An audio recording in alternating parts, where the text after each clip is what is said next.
各位观众朋友，大家好，欢迎收看这一节《明镜连线》，我是维人。今天呢，我们请到了一位十分特别的嘉宾——瑞典籍人权活动家彼得达林。他主要关注的是中国维权运动，也是人权卫士紧急救援协会的创办人之一。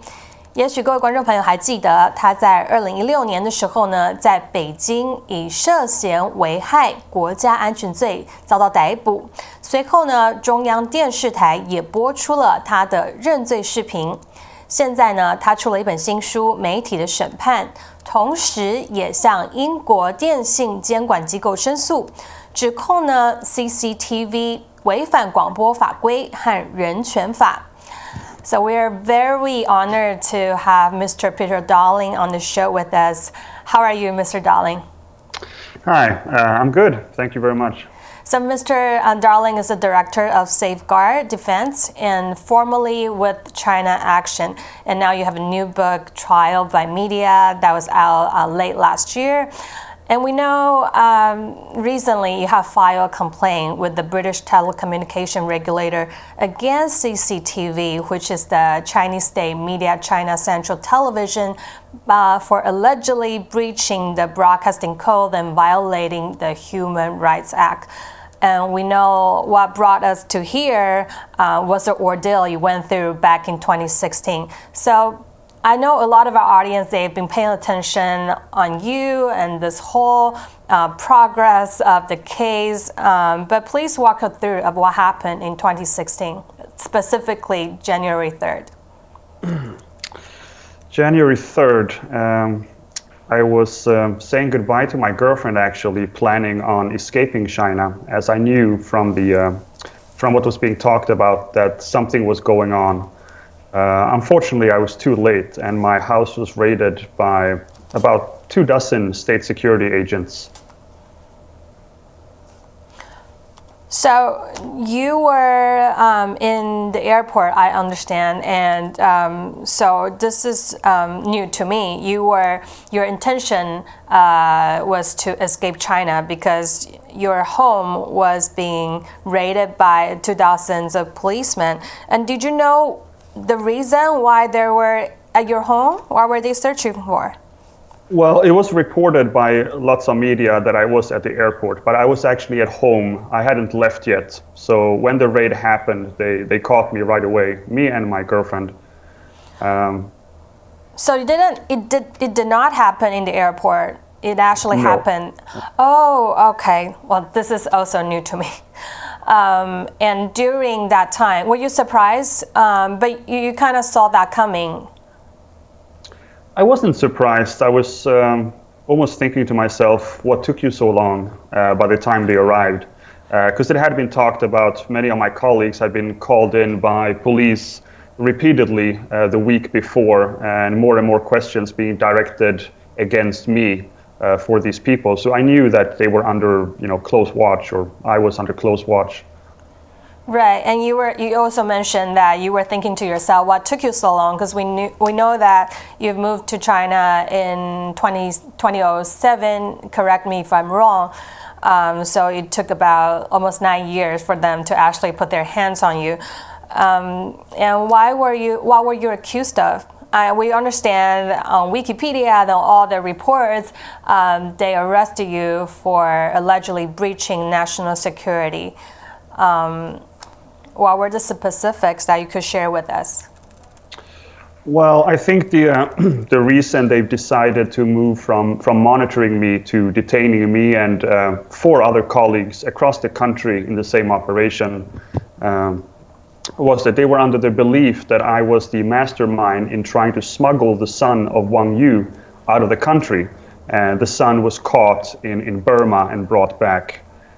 They also believed that my organization was funding the Fengrui law firm for doing what they consider incitement against state power.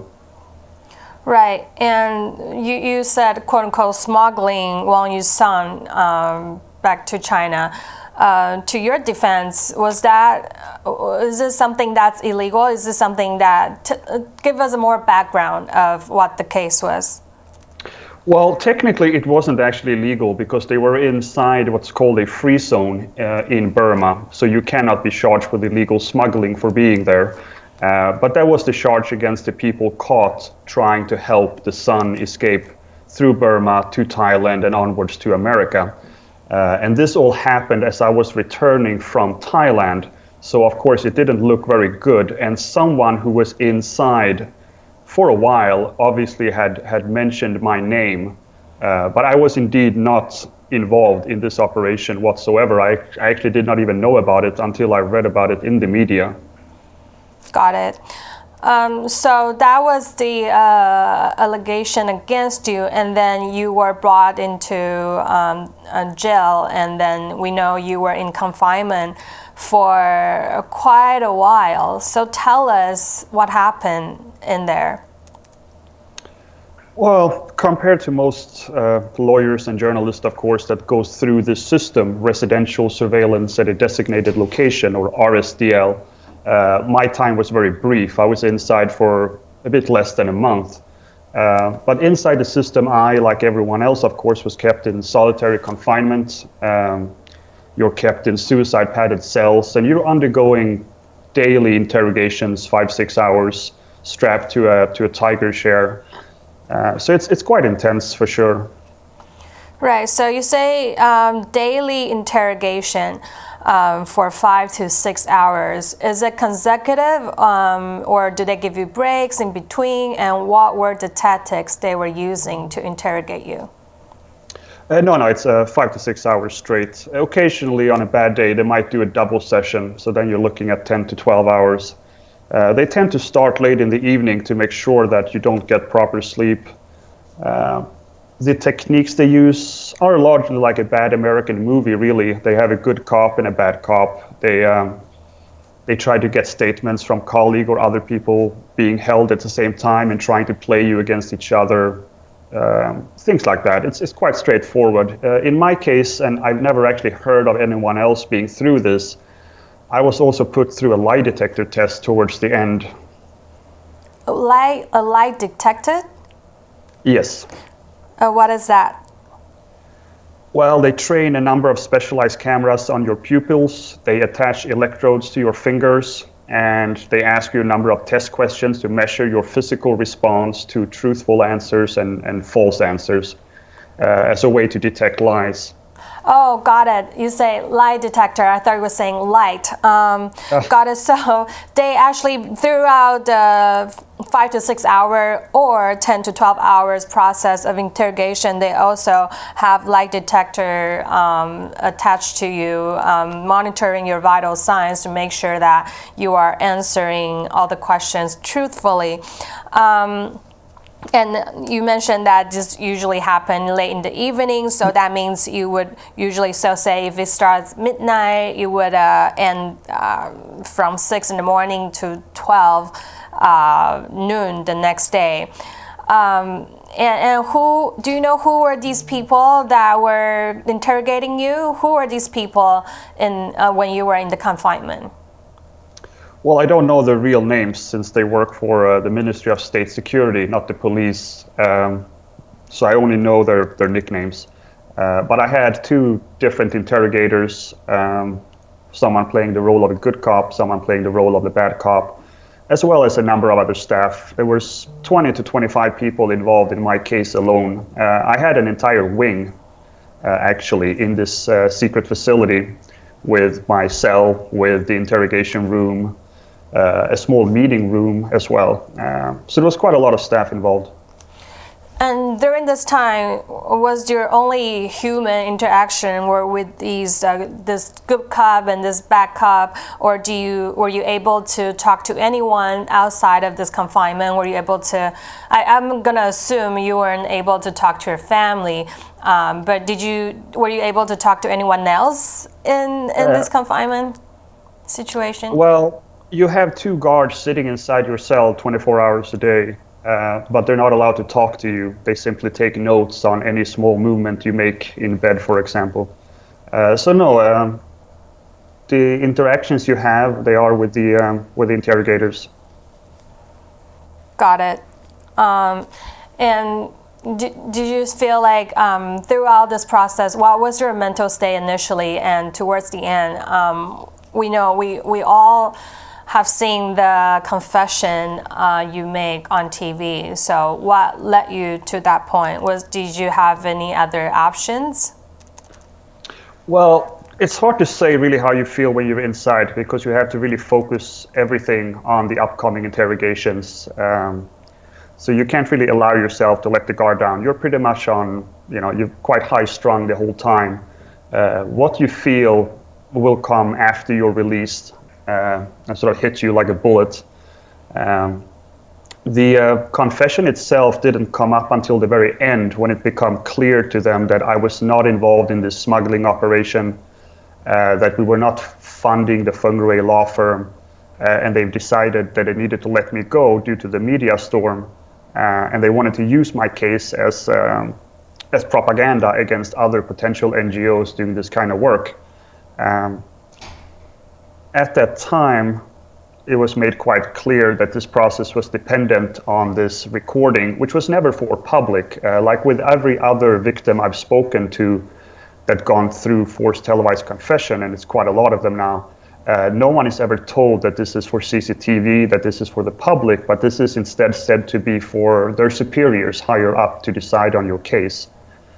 And I guess the clinker really for them was that they made it very clear repeatedly that my girlfriend, who was inside, also in solitary, would be kept there until my case had been resolved. So if my case would instead have moved to prosecution, she would have been inside for 6 months, and so would I, of course. So it was quite easy for me to say yes. It wasn't a big discussion with myself, really. Right, and then we saw the confession on CCTV. It definitely sent a shockwave through the international media and how the case was handled, and a lot of attention on human rights issues in China as well. And now we understand you are making a complaint against CCTV. Why wait for 3 years to make this complaint? Well, it wasn't really until the organization that I work with now, Guard Defenders, started researching this issue that we saw the scope of these forced televised confessions and the reality behind them. Before that, for me, it was just my own personal, experience. We started seeing a lot of patterns as we interviewed victim after victim after victim, which led at first to this rather extensive report, scripted and staged, that came out in 2018. Further research has shown that a lot of these are also broadcast internationally, both in Chinese on CCTV4, but also on CGTN, and also even on CGTN François in French. So the scope of how these are broadcast internationally has become apparent to us quite recently, which is why we've started preparing these kind of complaints. Peter Humphrey, the former Reuters journalist, was the first one to file this kind of complaint with our support, which got a fair amount of attention. But since then, there's been a number of other complaints in the United Kingdom by myself, by Hong Kong's Lam Wing Ke, by Angela Gui, the daughter of Gui Minhai. And there's also a very large group complaint about to be filed with American authorities, the FCC, for intentional distortion and broadcasting of lies. So this is not the first complaint that has made to CCTV in the UK. Are you hopeful that this is going to go anywhere? We have good indication that the first complaint, which is getting a response very soon, is likely to lead to a formal investigation of CCTV. But we have to wait until we hear back from Ofcom, the regulatory body that handles this. Right, and the investigation would be, I'm assuming, only the CCTV body that's within UK.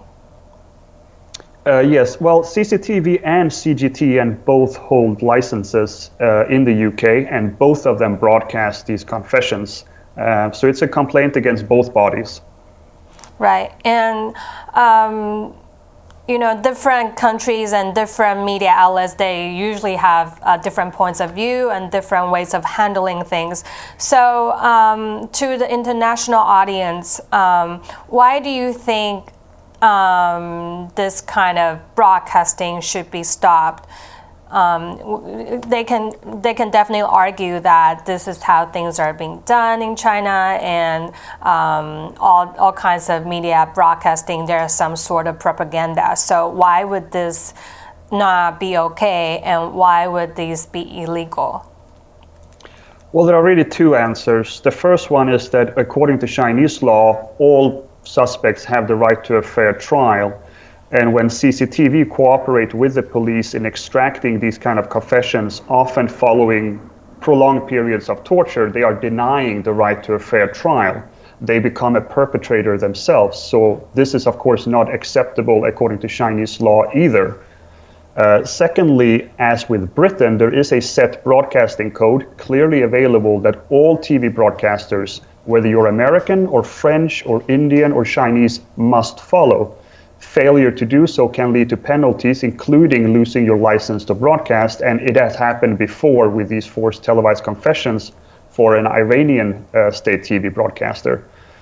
So we're merely seeking to have the existing rules applied. We are not really seeking to change those rules, both when it comes to in China, but also these regulatory bodies in the UK, in the United States.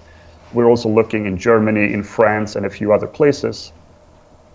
And we know this complaint means a lot to yourself, but how do you think it would mean to, I guess, on a broader sense, human rights or broadcasting? I think a proper investigation of this practice by Ofcom could have far-reaching consequences. To begin with, they are investing literally billions in a massive expansion of media presence in Europe, and should they stand to lose the potential of losing their license because they broadcast these televised confessions internationally, including around Europe, they will certainly cease to do so because it's not important enough in comparison with this massive expansion of media presence in Europe. So I think a proper investigation by Ofcom will ensure that part of these forced televised confessions will cease to be made, and that will stop a type of rights violation, a very gross rights violation in China. When it comes to CCTV cooperating with police for domestic propaganda purposes, for those forced confessions that are only for domestic consumption, I think the effect will be less, but of course it will still be a very strong signal to CCTV that as a journalistic organization, this is simply unacceptable. And we know that you're formally with China Urgent Action, and you've left China since the whole ordeal. Are you still in contact with some of the members, and do you have any concern of their well-being in China? I do what I can to monitor their situation, and of course I hear a lot from common friends, but for their safety I've had to largely stop communicating with them. Since my name is not very popular with the Chinese police. So I try to follow their situation from a distance. Some of them are okay, some of them are not so okay. Some of them remain in prison. And you're still fighting for your rights and human rights, which is a very honorable act. And on a semi-related note, we know that 2 Canadians have been arrested in China due to a somewhat Huawei-related case, which is a more high-profile case would be the former diplomat Michael Korvik, and citizen Robert Schillenberg has been sentenced to death in China. They are not entirely, their cases are not entirely the same as your experience, but what's your view on the 2 cases, and how do you think China are going to handle these 2 cases? Well, it's interesting that both Michael Kovrig, but also the other Canadian, Michael Spavor, if I'm pronouncing his name correct, have been placed into RSDL, and we believe that Michael Spavor up in Dandong is actually in the same facility as two other Canadians were in earlier, the Kevin and Julia Garrett. And I think Michael Kovrig, with all likelihood, is being kept in the same facility that I was in. He was also taken by state security in his home, where he was with his girlfriend on charges of harming national security. So there's enough similarity that it's quite easy for me to imagine what Mr. Kovrig is going through right now. Yeah. We were talking to some of Mr. Kovrig's friends, and it sounds like the tactics being used are pretty similar, including not letting you sleep and having light on you throughout the night. The sleep-deprived tactic all sounds a little similar. So do you think if they cooperate in a way that the Chinese governments prefer, then the likelihood of them being released would be a lot higher? Well, no one is released from RSDL. Chinese police does not make mistake, or if they do, I guess we should say, they don't admit it. They are not going to be released as such. Any release would be some form of diplomatic solution of them being released on bail and then deported. And that is entirely dependent on there being a political solution. I think both for Mr. Kovrig and Spavor, it's quite well known that they have been taken as a direct response to what's happening in Canada with the Huawei situation. And as such, there isn't really that much for them to cooperate with, really. Of course, they're going to undergo grueling interrogations because the Chinese side will try to find information that can be used to justify their detention later on. But it's very hard to see how their cooperation can make their situation better. I think they're basically stuck waiting this situation out at this point. And lastly, before we conclude this interview, your book, Trial by Media, what kind of message do you hope to send with this book? Well, the focus, of course, and what we're really revealing here is that is showing the close collaboration of the media with the police in this phenomena of forced televised confession. But we're also showing how the expansion of Chinese media, of state media, is just one but many different developments when it comes to expanding Chinese influence. We're looking at establishing state media, of course, but we're also looking at how independent Chinese language media in Canada, around Europe, and also in Africa is being silenced.